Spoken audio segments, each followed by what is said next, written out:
How to check someone's recent following on Instagram. Hi everyone, welcome back to our channel. This is Rose, and without further ado, let's begin. So, if you are curious to check someone's recent following on Instagram, here's what you need to do. For your own followers, you can head towards your Instagram and navigate to the profile icon at bottom right corner of your screen. From this feed, you can easily look for the following and tap on it. From here, you can easily see the list of accounts you follow.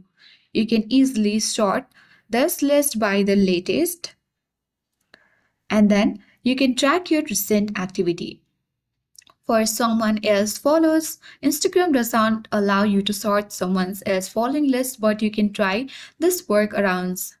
You can easily open someone's profile and head towards their following list, and you can check the top of your following list as recently followed account may appear there. If you know who they recently followed, you might export that account near the top. If you are comfortable, you could just ask them directly. A more subtle method is to check who is liking their recent post. New followers tend to engage soon after following, so you may support them this way. So I hope this guide was helpful. If it was, then do like, share, comment, and don't forget to subscribe.